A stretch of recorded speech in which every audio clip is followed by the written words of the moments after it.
Hi friends, welcome back to my channel. ಇವತ್ತಿನ log ಶುರು ಮಾಡ್ತಾ ಇದ್ದೀನಿ. ಇವತ್ತಿನ ಲಾಗ್ ವಿಶೇಷ ಏನು ಅಂತಂದರೆ, ಇನ್ನು ಬೆಳಗ್ಗೆ ಹರಿದ್ರೆ ಇನ್ನು ದಾವಣಗೆರೆಗೆ ಹೋಗಬೇಕು. ಈಗ ಏನಕ್ಕಪ್ಪ ದಾವಣಗೆರೆಗೆ ಅಂತಂದರೆ, ದಾವಣಗೆರೆಯಲ್ಲಿ ಮದುವೆ ಇದೆ ನಮ್ಮ ಚಿಕ್ಕಪ್ಪನ ಮಗಳಂದು. ಹಾಗಾಗಿಬಿಟ್ಟು ಮದುವೆಗೆ ಅಂತೇಳಿ ಹೊರಡಬೇಕು. ನೈಟ್ ಎಲ್ಲ ಪ್ಯಾಕಿಂಗ್ ಎಲ್ಲ ಮಾಡ್ಕೊಂಡ್ಬಿಟ್ಟು ಇನ್ನು ಬೆಳಗ್ಗೆನೇ ಬಿಡೋಣ ಅಂತ ಅಂದ್ಕೊಂಡಿದ್ವಿ. ಆದಷ್ಟು ಮಕ್ಕಳನ್ನೆಲ್ಲ ಎಬ್ಬಿಸಿ ರೆಡಿ ಮಾಡಿಕೊಂಡು ಹೋಗೋಷ್ಟರಲ್ಲಿ ಸ್ವಲ್ಪ ಲೇಟಾಗಿ ಆಯಿತು. ಇನ್ನು ಟಿಫನ್ ಎಲ್ಲ ಪ್ಯಾಕಿಂಗ್ ಎಲ್ಲ ಮಾಡ್ಕೊಂಡ್ಬಿಟ್ಟು ಇನ್ನು ಬಿಟ್ವಿ.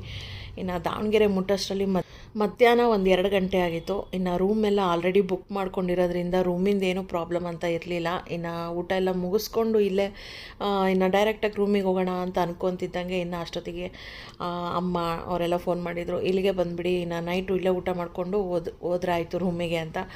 ಹಾಗಾಗಿಬಿಟ್ಟು ಆಯಿತು ಇನ್ನೇನು ಅಂತ ಹೇಳ್ಬಿಟ್ಟು ನಾವೆಲ್ಲ ಆಂಟಿ ಅಂಕಲ್ ಮನೆಗೆ ಅಂತೇಳಿ ಹೊರಡ್ತಾ ಇದ್ವಿ.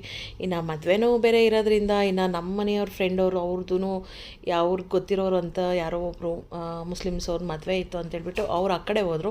ನಾವೆಲ್ಲ ಈ ಕಡೆ ಬಂದ್ವಿ. ಇನ್ನು ನೋಡ್ಬೋದು ಎಲ್ಲರೂ ಸೇರ್ಕೊಂಡ್ಬಿಟ್ರೆ ಇನ್ನು ಒಬ್ರಿಗೊಬ್ರು ಮಾತಾಡ್ಕೊಂಡು ಹೆಂಗೆ ಟೈಮು ಸ್ಪೆಂಡ್ ಆಗುತ್ತೆ, ಯಾವ ಥರ ಟೈಮ್ ಹೋಗುತ್ತೆ ಅಂತಲೇ ಗೊತ್ತಾಗಲ್ಲ. ಅದರಲ್ಲಿ ಬೇರೆ ನನ್ನ ಮಕ್ಕಳು ಮಾತ್ರ ಮೊಬೈಲಲ್ಲಿ ವೀಡಿಯೋ ಮಾಡೋಕ್ಕೆ ಬಿಡ್ತಾಯಿಲ್ಲ. ಯಾಕೆ ಅಂತಂದರೆ ಗೇಮ್ ಆಟಾಡಿಕೊಂಡು ಎಲ್ಲ ಬ್ಯಾಟ್ರಿ ಎಲ್ಲ ಲೋ ಮಾಡಿಟ್ಬಿಟ್ಟಿದ್ರು ಅಂತೇಳಿ. ಇನ್ನು ಎಷ್ಟಾಗುತ್ತೆ ಫುಲ್ಲು ಡೀಟೇಲ್ ಅಂತ ಏನೋ ತೆಗಿಯೋಕ್ಕೆ ಹೋಗಿಲ್ಲ ಮದುವೆದು. ಇನ್ನು ಸಿಂಪಲಾಗೆ ಮೇಲಿಂದೆಲ್ಲವೂ ವೀಡಿಯೋನ ನೋಡ್ತಿದ್ದೀನಿ.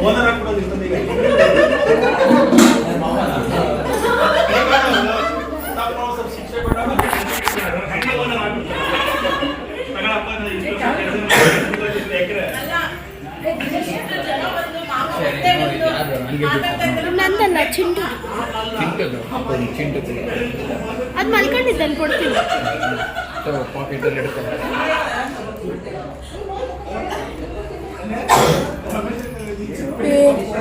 ಮೆಲ್ಟ್ ಆಗಿದೆಯೋ ಅದು.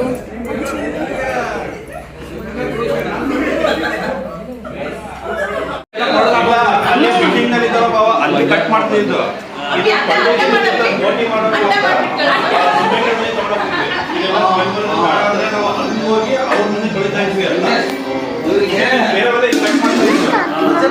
ರಾತ್ರಿ ಎಲ್ಲ ಊಟ ಎಲ್ಲ ಮುಗಿಸ್ಕೊಂಡು ಇನ್ನೇನು ರೂಮಿಗೆ ಓಡ್ತಾ ಇರೋಷ್ಟರಲ್ಲಿ ಎದುರುಗಡೆನೇ ಇನ್ನು ಸಾಯಿಬಾಬಂದು ಮೂರ್ತಿನ ತೊಗೊಂಡು ಬರ್ತಾಯಿದ್ರು.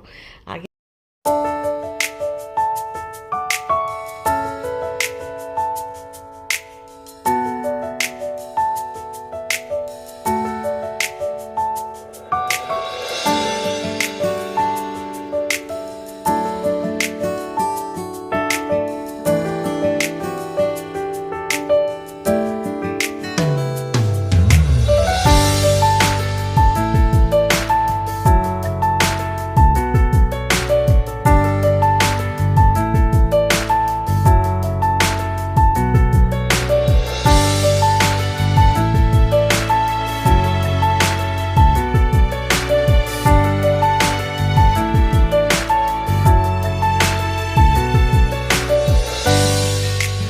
ಹಾಗೆ ಇದು ನೆಕ್ಸ್ಟ್ ಡೇ ಇನ್ನು ದಾವಣಗೆರೆನಲ್ಲಿ ರೂಮ್ ಮಾಡ್ಕೊಂಡಿದ್ವಿ. ಮದುವೆ ಇದ್ದಿದ್ದು ಹರಿಹರದಲ್ಲಿ. ದಾವಣಗೆರೆಯಿಂದ ಹರಿಹರ ಒಂದು 15 ಮಿನಿಟ್ಸ್ ಆಗುತ್ತಷ್ಟೇ. ಹಾಗಾಗಿಬಿಟ್ಟು ಇನ್ನು ದಾವಣಗೆರೆಯಿಂದ ಹರಿಹರಕ್ಕೆ ಅಂತ ಹೊರಡ್ತಾ ಇದ್ದೀವಿ. ನಿಜವಾಗ್ಲೂ ತುಂಬ ವರ್ಷ ಆಗಿಬಿಟ್ಟಿತ್ತು ಹರಿಹರಕ್ಕೆ ಹೋಗ್ಬಿಟ್ಟು. ಅಂದರೆ ದಾವಣಗೆರೆಗೆ ಅಂತಂದರೆ ಇನ್ನು ಲಾಸ್ಟ್ ಟೈಮ್ ತಾನೇ ಜಾತ್ರೆಗೆ ಅಂತ ಹೋಗಿ ಬಂದಿದ್ವಿ. ಹರಿಹರಕ್ಕೆ ಅಂತೇಳಿ ಬಂದೇ ಇರಲಿಲ್ಲ. ಇವಾಗ ಹರಿಹರಕ್ಕೆ ಅಂತ ಹೊರಡ್ತಾ ಇದ್ವಿ. ಇನ್ನು ಅವಾಗಾಗಿದ್ದರೆ ದಾವಣಗೆರೆಯಿಂದ ಹರಿಹರ ಹತ್ರ ಇರೋದ್ರಿಂದ ಊಟ ಕಟ್ಕೊಂಡ್ಬಿಟ್ಟು ನಾನ್ ವೆಜ್ ಎಲ್ಲ ಮಾಡಿಕೊಂಡು ಊಟ ಕಟ್ಕೊಂಡು ಒಳಗೆಲ್ಲ ಹೋಗ್ಬಿಟ್ಟು ಎಲ್ಲ ಊಟ ಎಲ್ಲ ಮುಗಿಸ್ಕೊಂಡು ಸ್ನಾನ ಎಲ್ಲ ಮಾಡಿಕೊಂಡು ಎಷ್ಟು ಚೆನ್ನಾಗಿ ಆಟ ಆಡಿಕೊಂಡು ಇದ್ದು ಬರ್ತಾಯಿದ್ವಿ. ಈಗ ತುಂಬ ವರ್ಷ ಆಗಿಬಿಟ್ಟಿತ್ತು. ಹರಿಹರಕ್ಕೆ ಬೇರೆ ಹೋಗಿರಲಿಲ್ಲ. ಇನ್ನು ಮದುವೆಗೆ ಅಂತೇಳ್ಬಿಟ್ಟು ಇನ್ನು ಹರಿಹರನೂ ನೋಡ್ದಂಗೆ ಆಯಿತು. ಅಲ್ಲೇ ಹೊಳೆ ಹತ್ರನೂ ಹೋಗಿ ಬರೋಣ ಅಂಥೇಳಿ ಎಲ್ಲ ಕಸಿನ್ಸ್ ಎಲ್ಲ ಸೇರಿಕೊಂಡ್ರೆ ಒಂಥರ ಚೆನ್ನಾಗಿರುತ್ತಲ್ವ. ಇನ್ನು ಎಲ್ಲರೂ ಸೇರಿಕೊಂಡ್ರೆ ಮದುವೆಗಂತಲೇ ಸೇರ್ಕೊಳಕ್ಕಾಗುತ್ತೆ. ಸಿಂಗಲಾಗಿ ಎಲ್ಲ ಬ್ಯಾಂಗ್ಳೂರ್ನಲ್ಲಿ ಇದ್ರೂ ಒಬ್ರಿಗೊಬ್ರಿಗೆ ಮೀಟ್ ಮಾಡೋಕ್ಕಾಗಲ್ಲ, ನೋಡೋಕ್ಕಾಗಲ್ಲ, ಮಾತಾಡೋಕ್ಕೂ ಆಗಲ್ಲ. ಎಲ್ಲ ಅವ್ರವ್ರ ಇದರಲ್ಲಿ ಅವ್ರವ್ರು ಬ್ಯುಸಿ ಇರ್ತಾರೆ. ಹಾಗಾಗಿ ಈ ಥರ ಏನಾದರೂ ಫಂಕ್ಷನ್ಸ್ ಫಂಕ್ಷನ್ಸ್ ಆಗಿರಲಿ ಈ ಥರ ಮದುವೆನಲ್ಲೇ ನಾವು ಮೀಟ್ ಅಂತ ಆಗೋದು. ಇನ್ನು ಮದುವೆ ಎಲ್ಲ ಮುಗಿದ್ಮೇಲೆ ರಿಸೆಪ್ಷನ್ಗೆ ಇನ್ನು ಟೈಮ್ ಇತ್ತು ಅಂತ ಹೇಳ್ಬಿಟ್ಟು ಇನ್ನು ಚೌಟ್ರಿ ಹಿಂದೆನೇ ಇನ್ನು ಒಳೆ ಇತ್ತು ಅಂತೇಳಿ ಹೋಗಿ ಬರೋಣ, ಹಂಗೆ ದೇವಸ್ಥಾನ ಹರಿಹರೇಶ್ವರ ದೇವಸ್ಥಾನಕ್ಕೂ ಹೋಗಿ ಬರೋಣ ಅಂತೇಳಿ ಹೊರಡ್ತಾ ಇದ್ವಿ. ಹೋಗ್ತಾ ದಾರಿನಲ್ಲಿ ಈ ಮನೆನ ನೋಡಿದೆ. ನನಗೆ ಎಷ್ಟು ಇಷ್ಟ ಆಯಿತು ಅಂತಂದರೆ ಈ ಮನೆ ಅಂದರೆ ಒಂಥರ ಗಾರ್ಡನ್ ಅಂತಂದರೆ ಹೇಳೋಕ್ಕೆ ತುಂಬ ಚೆನ್ನಾಗಿದೆ ಅಂತಲೂ ಹೇಳೋಕ್ಕಲ್ಲ, ಬಟ್ ಅಲ್ಲಿ ಹೋಗಿದ ತಕ್ಷಣ ಏನೋ ಒಂಥರ ಖುಷಿ ಆಯಿತು ಆ ಮನೆ ನೋಡಿಬಿಟ್ಟು. ಅದ್ರ ಸಲುವಾಗಿ ಅದೊಂದು ಕ್ಲಿಪ್ಪಿಂಗ್ ಇರಲಿ ಅಂತ ತೊಗೊಂಡೆ. ನನಗೆ ಈ ಥರ ಮನೆಗಳು, ಈ ಥರ ಮನೆ ಮುಂದೆ ಗಾರ್ಡನ್ ಇರೋವಂಥ ಮನೆಗಳಂದರೆ ತುಂಬ ಇಷ್ಟ. ಏನಿಲ್ಲ, ಚಿಕ್ಕದಿದ್ರೂ ಚೆನ್ನಾಗಿರ್ಬೇಕು ಅಂತ ಆಸೆ. ಅದ್ರ ಸಲುವಾಗಿ ಅದು ಚೆನ್ನಾಗಂತ ಅನ್ನಿಸ್ತಾ ಇತ್ತು ಅಂತ ಹೇಳ್ಬಿಟ್ಟು ಒಂದು ವಿಡಿಯೋನ ತಗೊಂಡಿದ್ದೀನಿ. ಹಾಗೆ ನಡ್ಕೊತ ಜಸ್ಟ್ ಚೌಟ್ರಿ ಹಿಂದೆನೇ ದೇವಸ್ಥಾನ ಇರೋದ್ರಿಂದ ಮತ್ತು ಒಳೆನೂ ಅಲ್ಲೇ ಇರೋದ್ರಿಂದ ಇನ್ನು ನಡ್ಕೊತಾನೆ ಎಲ್ಲರೂ ಬಂದ್ವಿ. ಇನ್ನು ಹರಿಹರೇಶ್ವರ ದೇವಸ್ಥಾನ ಅಂತೂ ತುಂಬ ಫೇಮಸ್ಸು. ಆವಾಗಾದರೆ ವರ್ಷಕ್ಕೊಂದು 3-4 ಸಲ ಆ ಥರ ಊಟ ಕಟ್ಕೊಂಡು ಬರ್ತಾಯಿದ್ವಿ. ನೆನೆಸ್ಕೊಂತಿದ್ದಂಗೆ ಊಟ ಎಲ್ಲ ಕಟ್ಕೊಂಡು ಬರ್ತಾಯಿದ್ವಿ. ಇವಾಗ ತುಂಬ ವರ್ಷದ ನಂತರ ಇಲ್ಲಿ ಬಂದಿರೋದ್ರಿಂದ ಏನೂ ಚೇಂಜಸ್ ಅಂತ ಏನಿಲ್ಲ, ಹೆಂಗಿದೆ ಹಂಗೆ ಇದೆ. ಏನೋ ಒಂಥರ ಹಳೇದನ್ನೆಲ್ಲ ನೆನಪು ಬರ್ತಾಯಿತ್ತು. ಹಂಗೆ ಎಲ್ಲರೂ ಕೂತ್ಕೊಂಡ್ಬಿಟ್ಟು ಎಲ್ಲ ಫೋಟೋ ಎಲ್ಲ ತೆಗೆಸ್ಕೊಂಡು ಎಲ್ಲ ಸುತ್ತ ದೇವಸ್ಥಾನ ಎಲ್ಲ ನೋಡಿಬಿಟ್ಟು ಹಾಗೆ ನೋಡ್ಬೋದು ಎಷ್ಟು ಚೆನ್ನಾಗಿದೆ ದೇವಸ್ಥಾನ ಅಂತೂ. ಆವಾಗಿನ ಕಾಲದಲ್ಲಿ ನಿಜವಾಗ್ಲೂ ಅದು ಹೆಂಗೆ ಕಟ್ಟಿದಾರೋ, ಅದು ಹೆಂಗೆ ಇದನ್ನು ಮಾಡಿದ್ದಾರೆ ಅಂತ ಊಹಿಸ್ಕೊಳೋಕ್ಕೂ ಸಾಧ್ಯ ಇಲ್ಲ, ಅಷ್ಟು ಚೆನ್ನಾಗಿ ದೇವಸ್ಥಾನನ ಕಟ್ಟಿದ್ದಾರೆ. ಏನಂತ ಹೇಳಿ ಬಂದಿದ್ದೆ? ಇನ್ನೊಂದ್ಸಲ ಹೇಳ್ಬಸೋಣ. ಎಲ್ಲಿಗೆ? ದೊಡ್ಡ ತಿರುಪತಿಗ? ಮುಕ್ಕಲ್ ಗಂಟೆಲಿ ದರ್ಶನ ಆಯ್ತಾ? ಆಶೀರ್ವಾದ ಮಾಡ್ಬಿಟ್ಟಿದ್ದೆ.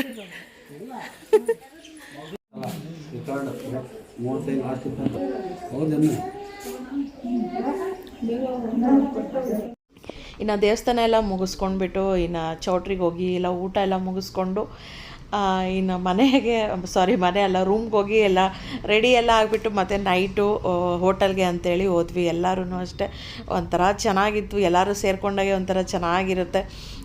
ಅದರಲ್ಲಿ ಈ ಥರ ಕಸಿನ್ಸ್ ಎಲ್ಲರೂ ಸೇರಿಕೊಂಡು ಈ ಥರ ಟ್ರಿಪ್ ಆಗಿರಲಿ, ಇಲ್ಲಾಂದರೆ ಹೋಟೆಲ್ಗಾಗಿರಲಿ, ಇಲ್ಲಾಂದರೆ ಏನಾದರೂ ಫಂಕ್ಷನ್ಸ್ಗಾಗಿರಲಿ, ಈ ಥರ ಏನಾದರೂ ಮೀಟ್ ಮಾಡಿದ್ರೆ ಟೈಮ್ನ ಆದಷ್ಟು ಅವರೆಲ್ಲರ ಜೊತೆಗೂ ಸ್ಪೆಂಡ್ ಮಾಡೋಕ್ಕೆ ಇಷ್ಟನ ಪಡ್ತೀವಿ. ಇನ್ನು ಫಸ್ಟು ನಾವು ಆ್ಯಕ್ಚುಲಿ ಎಕ್ಸಿಬಿಷನ್ಗೆ ಹೋಗಿ ಅಲ್ಲಿಂದ ಹೋಟೆಲ್ಗೆ ಹೋಗೋಣ ಅಂತ ಅಂದ್ಕೊಂಡ್ವಿ. ನೋಡಿದ್ರೆ ಎಕ್ಸಿಬಿಷನ್ನು ಕ್ಯಾನ್ಸಲ್ ಆಗಿಬಿಟ್ಟಿತ್ತಂತೆ. ಅಂದರೆ ಕ್ಲೋಸ್ ಮಾಡಿಬಿಟ್ಟಿದ್ರು ಅಂತೇಳಿ ಆಮೇಲೆ ಅಲ್ಲಿಂದ ಬಂದಿದ್ದು ಸೀದಾ ಹೋಟೆಲ್ಗೆ ಬಂದ್ವಿ. ಇಲ್ಲಿ ಏನೋ ನಮಗೇನು ಅಷ್ಟು ಸ್ಯಾಟಿಸ್ಫೈನೂ ಆಗಲಿಲ್ಲ, ಆಮೇಲೆ ಇಷ್ಟನೂ ಆಗಲಿಲ್ಲ. ಕ್ವಾಂಟಿಟಿ ಅಷ್ಟೇ ತುಂಬ ಕಡಿಮೆ ಇತ್ತು ಅಂತೇಳ್ಬಿಟ್ಟು ಸ್ವಲ್ಪ ಸ್ಟಾರ್ಟರ್ಸ್ ಎಲ್ಲ ತಿಂದ್ಬಿಟ್ಟು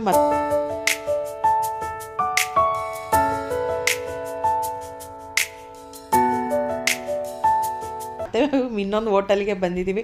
ನೋಡ್ಬೋದು ಇಲ್ಲಿ ಬಂದುಬಿಟ್ಟು ಮತ್ತು ಇಲ್ಲಿನೂ ಅಷ್ಟೇ ಬಿರಿಯಾನಿ ಎಲ್ಲ ತಿಂದ್ಕೊಂಡು ಸ್ವೀಟ್ ಮದುವೆಯಲ್ಲೆಲ್ಲ ಸ್ವೀಟ್ ಎಲ್ಲ ಚೆನ್ನಾಗಿ ತಿಂದ್ಬಿಟ್ಟು ಇನ್ನು ಖಾರವಾಗಿ ಸ್ಪೈಸಿಯಾಗಿ ಏನಾದರೂ ತಿನ್ನಬೇಕು ಅಂತ ಅನ್ನಿಸ್ತಾ ಇತ್ತು ಅಂತ ಹೇಳ್ಬಿಟ್ಟು ಎಲ್ಲರೂ ಸೇರ್ಕೊಂಡ್ಬಿಟ್ಟು ಹೋಟೆಲಿಗೆ ಬಂದು ಎಷ್ಟು ಚೆನ್ನಾಗಿ ಹೆಂಗೆ ಟೈಮು ಹೋಯ್ತು ಅಂತ ಗೊತ್ತೇ ಆಗಲಿಲ್ಲ. ನೋಡ್ತಾನೇ ಟೈಮ್ ಅಂತೂ ಕಸಿನ್ಸ್ ಎಲ್ಲ ಇದ್ಬಿಟ್ರೆ ಎಕ್ಸ್ಪೆಷಲಿ ಈ ಥರ ಟೈಮ್ ಹೆಂಗೆ ಹೋಗುತ್ತೆ ಅನ್ನೋದೇ ಗೊತ್ತಾಗಲ್ಲ. ಒಂಥರ ಚೆನ್ನಾಗಿರುತ್ತೆ. ಈಗ ಮೀಟ್ ಆಗಿರೋದೆ ಮತ್ತೆ ಇನ್ನು ಯಾವಾಗ ಮೀಟ್ ಆಗ್ತೀವಿ ಅಂತ ಗೊತ್ತಿಲ್ಲ. ಚೆನ್ನಾಗಿ ರಾತ್ರಿ ಎಲ್ಲ ಹೋಟೆಲ್ನಲ್ಲಿ ಎಲ್ಲ ಊಟ ಎಲ್ಲ ಮುಗಿಸ್ಕೊಂಡು ನೈಟು ನಾವು ರೂಮಿಗೆ ಹೋಗೋಷ್ಟರಲ್ಲಿ ಆಲ್ಮೋಸ್ಟ್ ಅವಾಗಲೇ 11:30-12 ಗಂಟೆ ಹತ್ತತ್ರ ಆಗಿತ್ತು. ಇನ್ನು ಬೆಳಗ್ಗೆನೇ ಎದ್ದರೆ ಇನ್ನು ಊರಿಗೆ ಹೋಗಬೇಕು, ಅದನ್ನು ಒಂದು ಪ್ಯಾಕಿಂಗ್ ಮಾಡ್ಕೊಳೋದು ಎಲ್ಲ ಇತ್ತು. ಎಷ್ಟು ಗಂಟೆ ಹೋಗೋಣ, ಏನು ಮಾಡೋಣ, ಅದೇ ಯೋಚನೆಯಲ್ಲೇ ಇದ್ವಿ ಹೇಳ್ಬೇಕು ಅಂತಂದರೆ. ಇನ್ನು ಬರುವಾಗ ಅಂದರೆ ಬ್ಯಾಂಗ್ಳೂರಿಂದ ದಾವಣಗೆರೆಗೆ ಬರುವಾಗ ತುಂಬ ಖುಷಿಯಿಂದ ಬರ್ತೀವಿ. ಎಲ್ಲರೂ ಸಿಗ್ತಾರೆ, ಎಲ್ಲರ ಹತ್ರನೂ ಮಾತಾಡ್ಬೋದು, ಅದು ಇದು ಅಂತ ಏನೇನೋ ಹೇಳ್ಕೊಂಡು ಬರ್ತೀವಿ.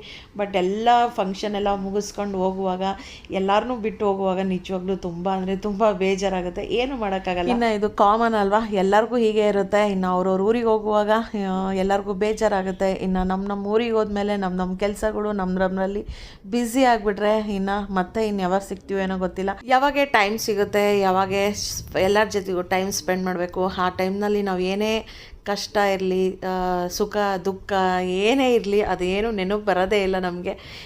ಹೆಂಗೆ ಟೈಮ್ ಹೋಗುತ್ತೆ ಅಂತಲೂ ಗೊತ್ತಾಗೋದಿಲ್ಲ. ಅದನ್ನೆಲ್ಲ ಮರೆತುಬಿಟ್ಟು ಕಸಿನ್ಸ್ ಜೊತೆಗೆ ಟೈಮ್ ಸ್ಪೆಂಡ್ ಮಾಡ್ತೀವಲ್ಲ ಆ ದಿನಗಳು, ಆಮೇಲೆ ನಾವು ಊರುಗಳಿಗೆ ಹೋದಾಗೆ ಅದನ್ನು ನೆನೆಸ್ಕೊಂಡು ಒಂಥರ ಖುಷಿ ಪಡ್ತಾ ಇರ್ತೀವಿ. ಇದೇ ಅಲ್ವಾ ಲೈಫ್ ಅಂತಂದರೆ. ಇರೋವರೆಗೂ ಚೆನ್ನಾಗಿರಬೇಕು, ಖುಷಿಯಾಗಿರಬೇಕು, ಎಲ್ಲರ ಜೊತೆಗೂ ನಕ್ಕೊಂತ ಇರಬೇಕು ಅನ್ನೋದನ್ನು ಮಾತ್ರ ಅದನ್ನು ಪಾಲಿಸ್ಕೊಂಡು ಹೋಗಬೇಕು ಅಂತ ಹೇಳೋದನ್ನು ಮಾತ್ರ ಈಸಿಯಾಗಿ ಹೇಳ್ಬೋದು. ಬಟ್ ಅದನ್ನು ನಡ್ಸ್ಕೊಂಡು ಹೋಗೋದು ತುಂಬ ಕಷ್ಟ.